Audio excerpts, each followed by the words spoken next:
you just feel so helpless. You feel that there is no way out. You feel like I am so totally stuck in this place.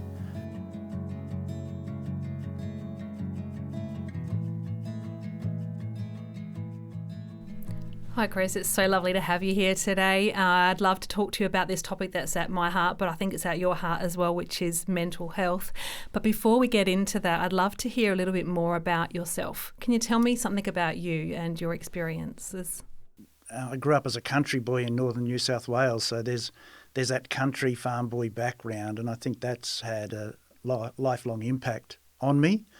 And I suppose I've spent most of my life in a ministry world, which means I've been in a world where I've been helping other people in various different ways. Talk me through how you understood mental health for you when you first encountered it. What did you understand about it?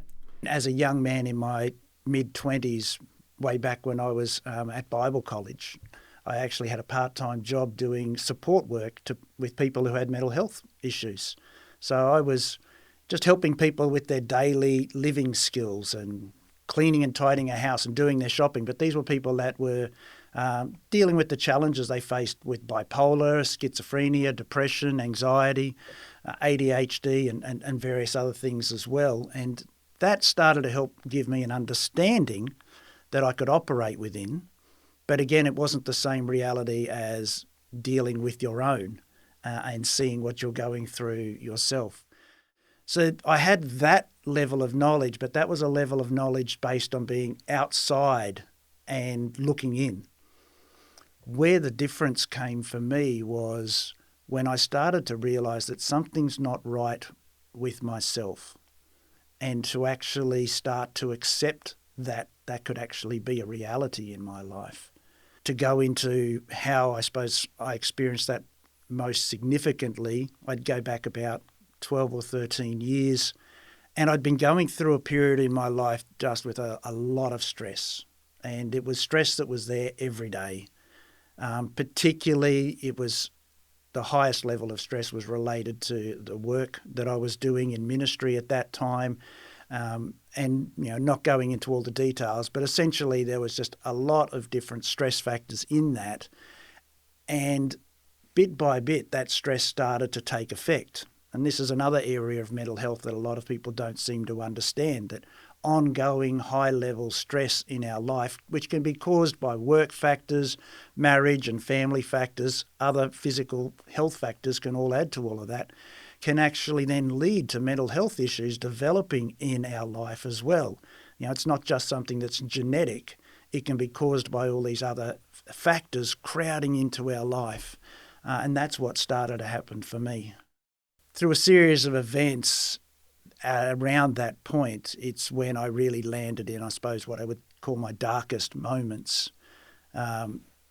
Things came to a head, and part of that just left me in a place where mentally, emotionally, I just felt so exhausted, so depleted.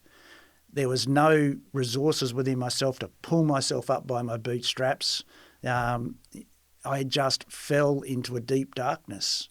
I ended up on workers' compensation for many months with a diagnosis of clinical depression and anxiety. I was even prescribed antidepressants, which is something I really didn't want to take, but I really felt that I needed something at that point in time to help me through. So I did take those for a little while, and I needed them for that period of time just to help me get through that period. And it was in that time where it gave me a new level of understanding that you just feel so helpless. You feel that there is no way out. You feel like I am so totally stuck in this place. And now being on the other side of that, I can understand a whole lot better what other people may be going through if they are struggling with those mental health issues, particularly depression and anxiety, which is what I went through.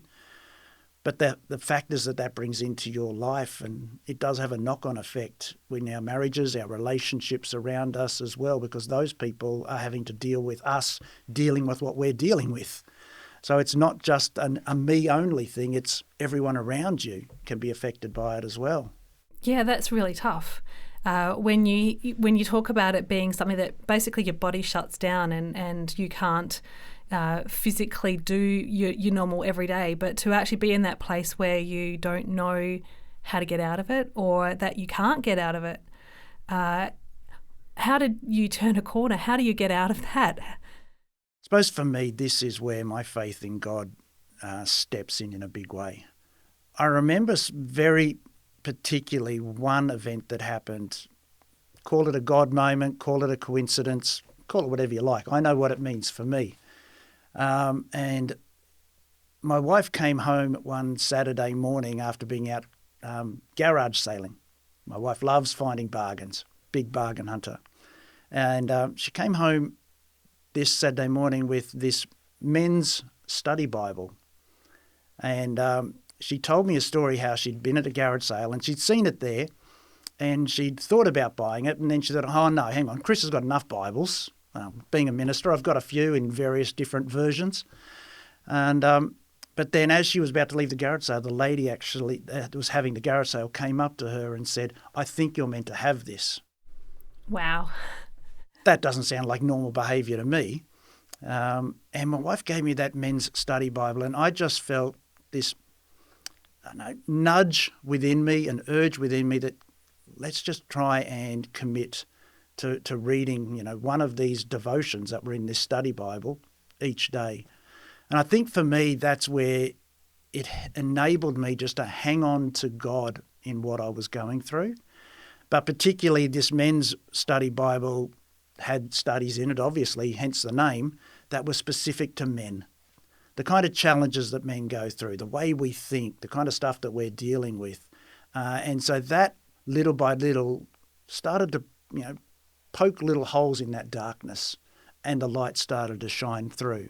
Wasn't a big, amazing, overnight kind of zap, things are all better now. It was just a very gradual, day by day, little step by little step of seeing things a bit brighter, seeing that there is hope, seeing that there is a way out. And it was also, as I mentioned before, getting the help that I needed. So, seeing a psychologist, being on those antidepressants for a little while, starting to see a counsellor, and also having really good support around me from a few key people. You've got to have a few good people around you to support you through those times as well. What is it about men's mental health? Is there something particularly different? I think one of the things about men is that we still have this mindset that we've got to be the strong one. We're not allowed to be out of control. And therefore, it makes it really hard for us to actually accept that we might have challenges with our mental health. If men can more and more realise that we are no different, to our female counterparts, except that we might approach it differently, but to not be ashamed of that and to get help. And one of the biggest things that I found most helpful for myself and other men is to make sure you've got other blokes around you that you can connect with and be real with. Now, you don't just talk about the weather and the footy. That's all well and good if you do. But I was at a dinner with some guys just a couple of weeks ago. There's a small group of guys. We get together most months, every now and then, when people can make it. And right then, in a hotel with pizzas and schnitzels in front of us and a beer, we're having a conversation about struggling with mental health. And I'm sharing with the guys, 2-3 guys around me, just my own struggles with depression and anxiety. Next thing I know, the guy across from me said, oh, it's great that you shared about that. This has actually been my story. This is what I've been through.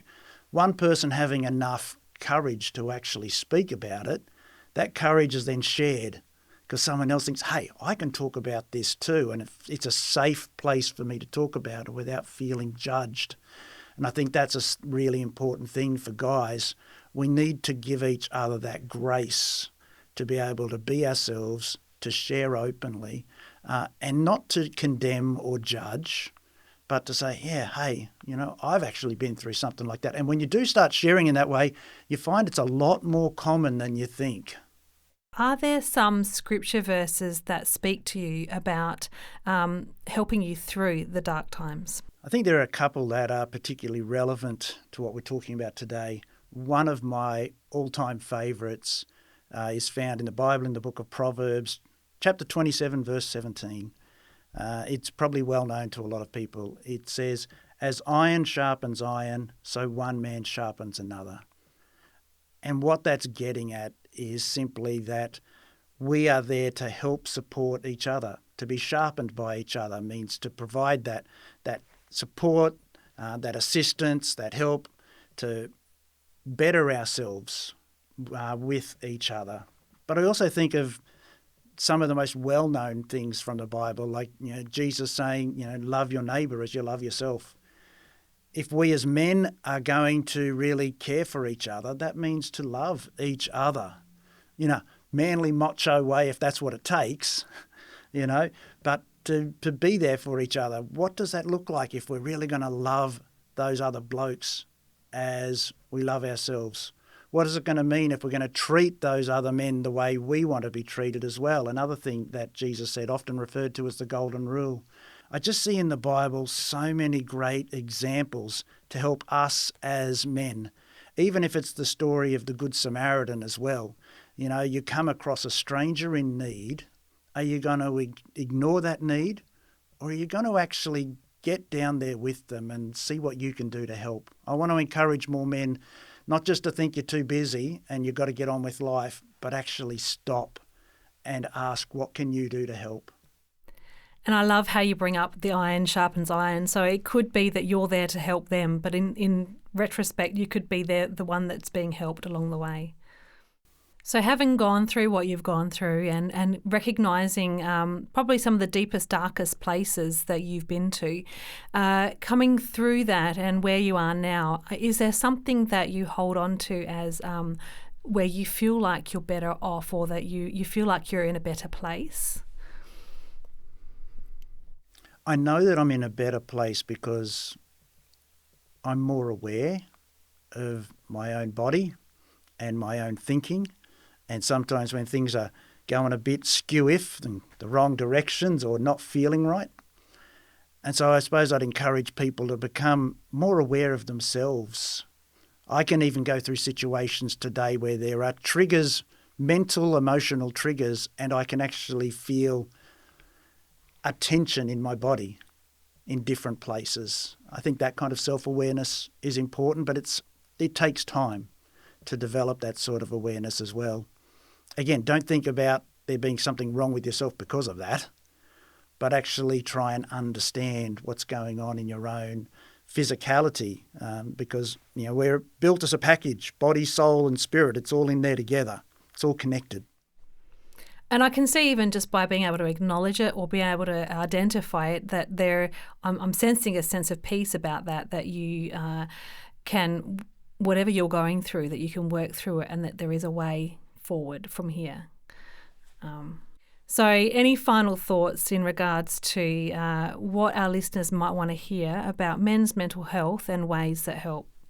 Don't think of yourself as not good enough or less than because you're going through the stuff you're going through. Again and again, I encounter men that are struggling in these areas in silence. And that was me at a certain point in time as well. Realise that more of us are going through it than anybody would know, and there is no shame in it. Realise that getting help is the first step to actually stopping what you're struggling with. Being willing to share something with someone, being willing to actually make time to see a counsellor or go and see your GP as a starting point for what you're dealing with to then get other help. That's taking responsibility. So don't suffer in silence and don't be in that place alone. There's this story that I quite like, and I think it just displays the need for us to be there for each other and how important that is. It goes like this. This guy is walking down a dark street at night and wanders off the road, falling into a hole. The hole is too deep and the walls are too steep for the man to get out. A doctor passes by and the man shouts, "Hey doc, can you help me out?" The doctor hastily writes out a prescription, throws it down the hole and quickly moves on.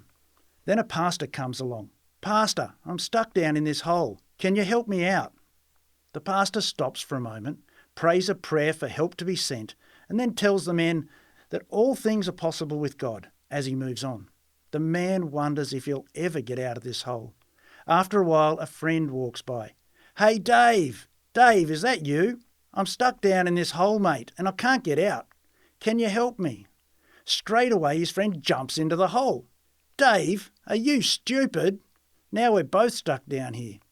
Dave turns to his friend and says, "Yeah, but I've been down here before, and I know the way out." And I think that's the kind of mateship, that's the kind of friendship we need to have with other men around us.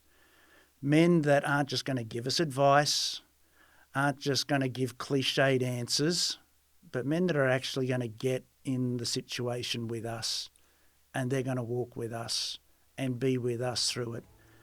That's the kind of mates, that's the kind of friends that we need amongst men to be that for each other.